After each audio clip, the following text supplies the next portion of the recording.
En 1839, James Henry Hammond compró a una mujer esclavizada llamada Sally Johnson. Tenía 18 años, era fuerte, sabía cocinar, sabía trabajar en los campos. Hammond pagó $900 por ella. La llevó a su plantación, Silver Bluff, en Carolina del Sur. 3,200 acres de tierra cultivada por más de 300 personas esclavizadas. Hammond tenía 32 años. Era abogado exitoso. Acababa de ser elegido gobernador de Carolina del Sur. Estaba casado con Catherine Fitzsimmons, hija de una de las familias más ricas de Charleston. Tenían 4 hijos. Vivían en una mansión con columnas blancas, muebles importados de Europa, sirvientes en cada habitación. Hammond era respetado, admirado, considerado un hombre de principios morales sólidos. Predicaba sobre la superioridad de la civilización sureña, sobre la importancia de la familia, sobre los valores cristianos, y 3 meses después de comprar a Sally Johnson, comenzó a violarla. Sally vivía en los cuartos de esclavos, cabañas de madera sin ventanas, piso de tierra, 6 personas por habitación. Trabajaba en la casa grande, limpiaba, cocinaba. Servía las comidas a la familia Hammond. Una noche de septiembre, Hammond le ordenó que fuera a su despacho. Era tarde, la señora Catherine ya estaba durmiendo los niños. También Sally entró. Hammond cerró la puerta con llave. Lo que pasó esa noche pasaría cientos de veces durante los siguientes 11 años. Sally no podía negarse. Hammond era su dueño legalmente. Ella era su propiedad. Podía hacer con ella lo que quisiera si ella resistía. Él podía azotarla, venderla, separarla de su familia, matarla. Si quería, la ley de Carolina del Sur en 1839 no reconocía que un hombre blanco pudiera violar a una mujer esclavizada porque el concepto legal de violación requería que la víctima fuera considerada persona, y las mujeres esclavizadas no eran consideradas personas, eran propiedad. Hammond violó a Sally regularmente 2 o 3 veces por semana, durante meses, durante años. Ella quedó embarazada en 1840, dio a luz a una niña. En enero de 1841, la llamó Luisa. La bebé tenía la piel más clara que Sally. Los rasgos de Hammond, cualquiera podía ver de quién era hija, pero nadie decía nada en las plantaciones del sur. Esto pasaba constantemente. Los dueños blancos violaban a las mujeres esclavizadas, las embarazaban, tenían hijos con ellas. Esos niños nacían esclavizados también, porque la ley decía que el estatus seguía a la madre. Partus sequitur ventrem. El vientre determina la condición, así que Luisa era esclava de su propio padre. Sally crió a Luisa en los cuartos de esclavos. Le enseñó a trabajar, a obedecer, a sobrevivir. Le enseñó a bajar la mirada cuando los blancos pasaban, a no hablar. A menos que le hablaran, a no hacer preguntas, a no esperar nada. Sally sabía que Luisa tendría que aprender a ser invisible, porque ser visible era peligroso, especialmente para una niña de piel. Clara, hija del gobernador Hammond, seguía violando a Sally durante esos años. Ella tuvo más hijos. Algunos murieron en la infancia, otros sobrevivieron. Todos eran esclavos de Hammond. Todos trabajaban en su plantación, sin salario, sin libertad, sin futuro. En 1850, Luisa tenía 12 años. Trabajaba en la casa grande, ayudaba a su madre, limpiaba las habitaciones, lavaba la ropa, servía las comidas. Hammond la observaba. Había dejado de violar a Sally con tanta frecuencia. Sally ya tenía 29 años. Había dado a luz. 6 veces su cuerpo estaba agotado. Pero Luisa era joven fuerte. Tenía 12 años una noche. Hammond le ordenó que fuera a su despacho. Luisa sabía lo que significaba su madre. Le había advertido. Le había dicho que cuando llegara ese momento, no podría hacer nada, que tenía que sobrevivir, que tenía que obedecer. Luisa entró al despacho. Hammond cerró la puerta con llave. Luisa tenía 12 años. Hammond tenía 43 años. Era su padre biológico. Era su dueño legal. Era gobernador de Carolina del Sur. Era respetado en toda la región. Daba discursos sobre moralidad, sobre la importancia de proteger la pureza de las mujeres blancas, sobre los peligros de la abolición. Y esa noche, Violó a su propia hija de 12 años. Lo hizo otra vez, la semana siguiente, y la siguiente, y la siguiente. Durante los próximos 11 años, Hammond violó a Louisa regularmente. Mientras seguía violando a Sally a veces en la misma semana, madre e hija, ambas forzadas a someterse al mismo hombre, ambas sin poder hacer nada, ambas sabiendo que resistir significaba muerte, o algo peor. Catherine Hammond, la esposa, descubrió lo que estaba pasando en 1850. Los sirvientes hablaban, los esclavos susurraban, todo el mundo en la plantación. Sabía que el gobernador violaba a Sally y a su hija. Catherine confrontó a su esposo. Hammond no lo negó, le dijo que era su derecho, que Sally y Louisa eran su propiedad, que podía hacer con ellas lo que quisiera. Catherine estaba horrorizada. No tanto porque su esposo violara a mujeres esclavizadas, eso era común en el sur, sino porque estaba violando a una madre y su hija al mismo tiempo, porque estaba violando a su propia hija biológica. Eso era demasiado incluso para los estándares de la época. Catherine tomó a sus 4 hijos y se fue. Dejó la plantación. Se fue a Charleston, a la casa de su padre. Le dijo a su familia lo que Hammond había hecho. El escándalo se extendió entre la alta sociedad de Carolina del Sur. La gente hablaba en voz baja en las fiestas, en las iglesias. El gobernador Hammond, el hombre respetable, el defensor de la moralidad, estaba violando a una niña de 12 años, a su propia hija. Pero nadie hizo nada públicamente, nadie lo denunció, nadie presentó cargos porque Louisa era esclava y un hombre blanco no podía ser acusado de violar a su propia propiedad. Hammond escribía en su diario personal, lo llamaba su diario secreto y sagrado. Escribía sobre sus violaciones con un lenguaje eufemístico, hablaba de sus relaciones con Sally y Louisa como si fueran consensuales, como si una mujer esclavizada pudiera consentir, como si una niña de 12 años pudiera elegir. Escribía que Louisa era su favorita, que era joven y complaciente, que le daba placer. Hammond no sentía culpa, no sentía vergüenza. Solo escribía sus experiencias como si fueran aventuras románticas. En 1852, Catherine regresó a la plantación. Había estado fuera 2 años. Su padre la había convencido de que volviera. Le dijo que el divorcio arruinaría a la familia, que sus hijos necesitaban a su padre, que tenía que perdonar. Catherine volvió, pero con condiciones. Hammond tenía que dejar de violar a Louisa. Hammond aceptó, mintió. Siguió violando a Louisa durante años. Más. Simplemente fue más discreto. Catherine fingió no saber. Los niños Hammond crecieron en esa casa sabiendo que su padre violaba a las mujeres esclavizadas, viendo a Louisa caminar por los pasillos, sabiendo que era su media hermana, sabiendo que su padre la violaba y nadie decía nada. Louisa quedó embarazada en 1853. Tenía 15 años. Dio a luz a un niño en 1854. El bebé tenía la piel clara, los rasgos de Hammond. Era nieto de Hammond, hijo de Hammond, hermano de los hijos legítimos de Hammond, pero legalmente era solo un esclavo más en la plantación. El bebé murió antes de cumplir 1 año. Louisa quedó embarazada otra vez en 1855. Dio a luz a una niña en 1856. Esa niña también era esclava de su propio padre, de su propio abuelo Hammond. Poseía a su hija, a su nieta, a la madre de su hija. Las 3 generaciones eran su propiedad. Sally observaba todo esto. Veía a su hija sufrir lo mismo que ella había sufrido. Veía a su nieta nacer en esclavitud.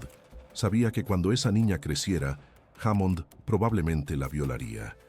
También, ese era el ciclo en las plantaciones del sur. Los dueños blancos violaban a las mujeres esclavizadas.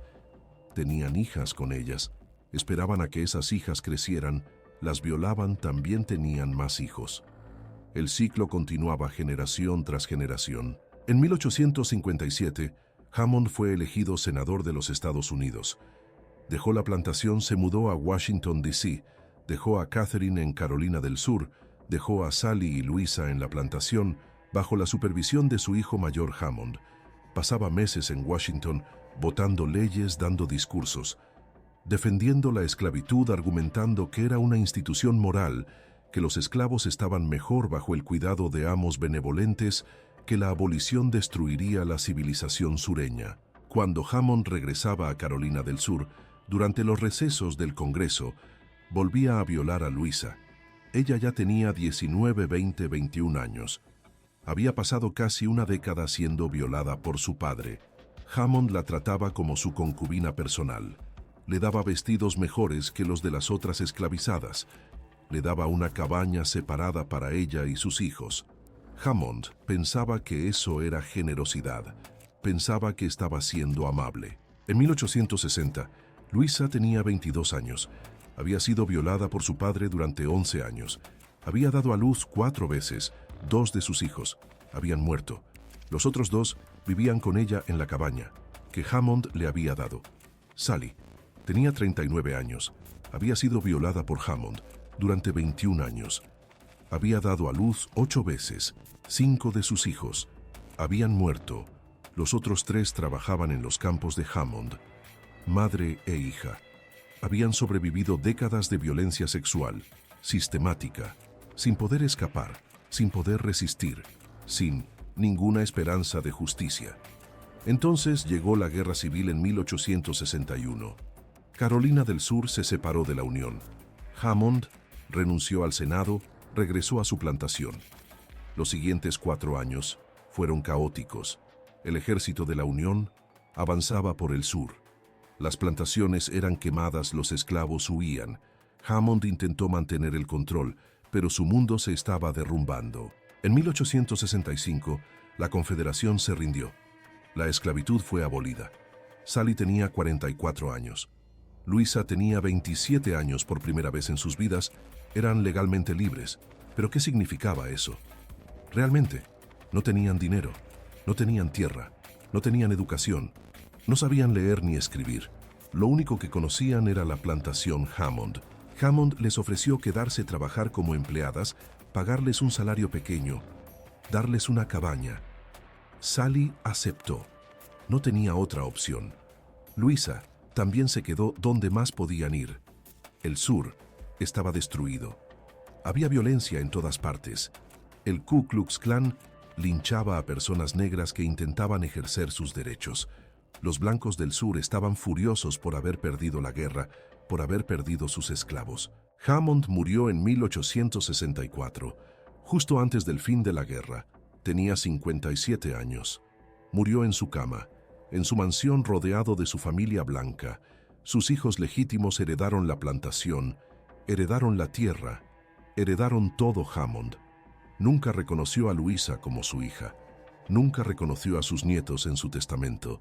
No dejó nada para Sally, ni para Luisa, ni para los hijos que había tenido con Luisa.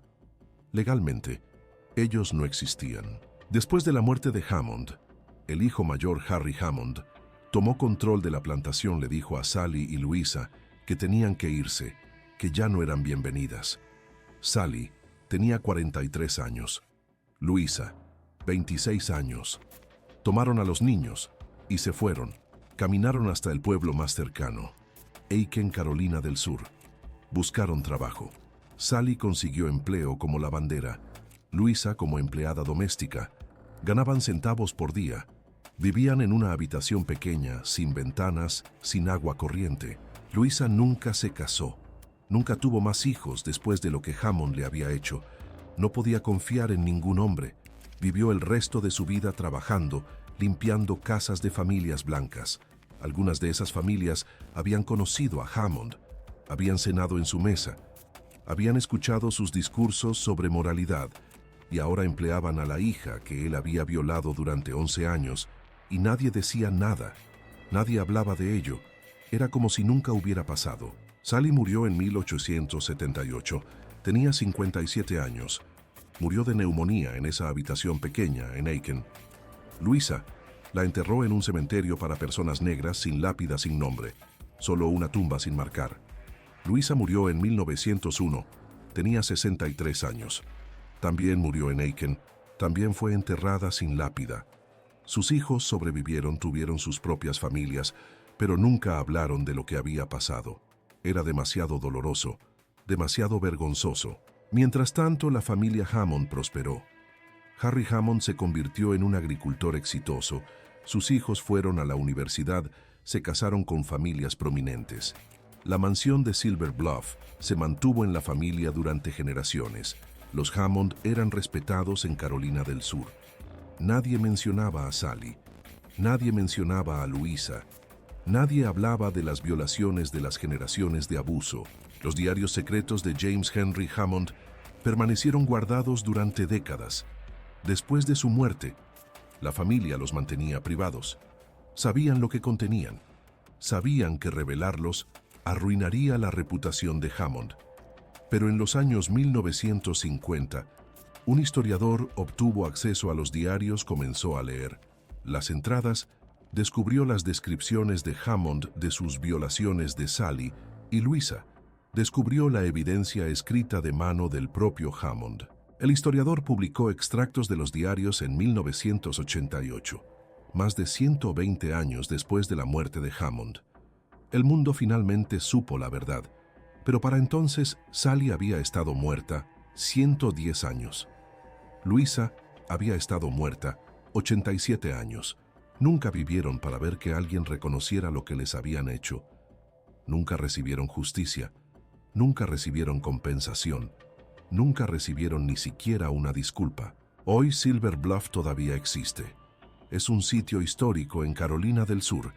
Los turistas pueden visitarlo, pueden caminar por la mansión, ver los muebles originales, escuchar sobre la vida de James Henry Hammond, el gobernador, el senador, el defensor de la civilización sureña. Algunos guías turísticos mencionan a Sally y Louisa, brevemente, incómodamente, como una nota al pie. Otros no las mencionan en absoluto. La historia de Sally y Louisa no es única. Pasó en miles de plantaciones en todo el sur durante más de 200 años. Dueños blancos violando a mujeres esclavizadas, embarazándolas, teniendo hijos con ellas, violando a esas hijas, también generación tras generación de violencia sexual sistemática, protegida por la ley, justificada por la religión, ignorada por la sociedad, y nadie pagó por esto. Hammond murió rico, respetado, rodeado de su familia. Sus hijos heredaron su fortuna, su reputación, su posición social. Los descendientes de Sally y Louisa heredaron trauma, pobreza y el conocimiento de que sus ancestros fueron violados durante décadas sin que nadie hiciera nada. Esta es la verdad sobre la esclavitud. En Estados Unidos, no fue solo trabajo forzado, no fue solo sobre algodón y tabaco, fue sobre el control total de cuerpos humanos, fue sobre hombres blancos que podían violar a mujeres y niñas sin consecuencias, que podían violar a sus propias hijas biológicas y seguir siendo considerados hombres honorables. La historia de Sally Johnson y Louisa Johnson Hammond es la historia de millones de mujeres esclavizadas cuyos nombres nunca conoceremos, cuyos sufrimientos nunca fueron registrados, que murieron sin justicia, sin reconocimiento, sin que nadie dijera en voz alta lo que les habían hecho. Pero ahora lo decimos en voz alta. Sally Johnson fue violada durante 21 años por el hombre que la poseía. Louisa Johnson fue violada durante 11 años por su propio padre, comenzando cuando tenía 12 años. James Henry Hammond fue gobernador de Carolina del Sur, fue senador de los Estados Unidos y fue un violador serial que abusó de una madre y su hija durante décadas. Esa es la verdad, y la verdad importa incluso 160 años después, porque olvidar es permitir que vuelva a pasar, y recordar es honrar a las mujeres que sobrevivieron a lo impensable sin ninguna esperanza de que alguien alguna vez dijera sus nombres o contara sus historias. Sally Johnson, Louisa Johnson, sus nombres merecen ser recordados, su sufrimiento merece ser reconocido, y James Henry Hammond merece ser recordado no como un estadista honorable, sino como lo que realmente fue, un hombre que usó su poder para cometer atrocidades durante décadas y murió sin enfrentar ninguna consecuencia. Esta es su historia,